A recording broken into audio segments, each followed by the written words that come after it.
একটি মেয়ের বাড়ির সামনে দাঁড়িয়ে আছে দুইটি বরযাত্রী। দুজনই দাবি করছে এই মেয়ের সঙ্গে বিয়ে আমারই হবে, কিন্তু আসল বরকে? একদিন নন্দী ভগবান শ্রী হরিকে নিয়ে কৈলাসে যাচ্ছিলেন। পথে হঠাৎ তারা পৃথিবীর এক গ্রামে নজর দিলেন।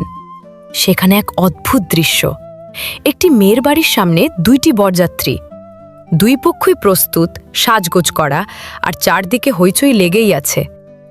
নন্দী অবাক হয়ে জিজ্ঞেস করলেন, প্রভু, এ কেমন ঘটনা? ভগবান মৃদু হেসে বললেন, দুইজন আলাদা পাত্র। একজনকে পছন্দ করেছেন মেয়ের মা, আর একজনকে পছন্দ করেছেন মেয়ের বাবা। দুজনেই আলাদা করে কথা দিয়ে দিয়েছেন। এখন পরিস্থিতি জটিল। মায়ের পছন্দের ছেলেকে নিমন্ত্রণ করা হয়েছে, সে বরযাত্রী নিয়ে হাজির। অন্যদিকে বাবার পছন্দের ছেলেও খবর পেয়ে বরযাত্রী নিয়ে এসে দাঁড়িয়েছে দরজায়। সে বলছে, বাবা আমাকে কথা দিয়েছিলেন, তাই বিয়ে আমার সঙ্গেই হবে। আর অন্যজন বলছে, আমাকেই নিমন্ত্রণ করা হয়েছে, বিয়ে আমিই করব। দুই পক্ষের মধ্যে তুমুল তর্ক বিতর্ক। নন্দী হেসে ফেললেন। তিনি ভগবানকে জিজ্ঞেস করলেন, শেষে বিয়ে হবে কার সঙ্গে? ভগবান বললেন, যাকে মেয়ের মা পছন্দ করেছে বিয়ে হবে তার সঙ্গে। নন্দী মনে মনে ভাবলেন, দেখি তো কিভাবে হয়। ভগবানকে কৈলাসে নামিয়ে দিয়ে তিনি চুপি চুপি পৃথিবীতে ফিরে এলেন। তারপর কি করলেন জানো? মায়ের পছন্দের ছেলেটিকে হঠাৎ তুলে নিয়ে উড়ে গেলেন। 7 সমুদ্র পার এক নির্জন বনে রেখে এলেন। এদিকে গ্রামে কান্নাকাটি শুরু। মেয়ের মা ভেঙে পড়েছেন। যে ছেলেকে আমি পছন্দ করলাম সে তো উধাও। ছেলের পরিবারও খুঁজতে বেরিয়েছে। এই সুযোগে বাবার পছন্দের ছেলে খুশি, এবার বিয়ে আমার সঙ্গেই হবে।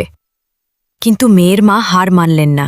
তিনি ভাবলেন, ছেলেটা একদিন না একদিন ফিরবেই। তাই চুপচাপ এক বুদ্ধি করলেন। বড় বড় ঝুড়িতে ফল মিষ্টি ভরে সেগুলোর নিচে মেয়েকে লুকিয়ে পাঠিয়ে দিলেন সেই ছেলের বাড়িতে। এদিকে নন্দী ভাবছেন, ছেলেটাকে তো ফেলে এলাম, খিদায় মরে যাবে। খাবারের ব্যবস্থা করতে গিয়ে তার চোখে পড়ে সেই ঝুড়িগুলো। তিনি ঝুড়ি তুলে নিয়ে সরাসরি সেই নির্জন বনে ছেলেটার কাছে পৌঁছে দিলেন। ছেলেটা ঝুড়ি খুলতেই অবাক, ভিতর থেকে বের হলো সেই মেয়ে। নন্দী স্তম্ভিত। তিনি বুঝে গেলেন, এটাই বিধির বিধান। যা হওয়ার তা হবেই। যাকে পাওয়ার তাকে কোনো না কোনোভাবে পাওয়া হবেই। শেষে নন্দী নিজেই সেই বনে তাদের বিয়ে দিয়ে দিলেন। জীবনে যা লেখা আছে তা বদলানো যায় না। যা হওয়ার তা কোনো না কোনোভাবে হয়ে যায়। খারাপ কিছু হওয়ার হলে পরিবেশও তেমনই হয়ে ওঠে, আর ভালো কিছু হওয়ার হলে সব দিক থেকেই ভালোই আসে। এটাই বিধির বিধান।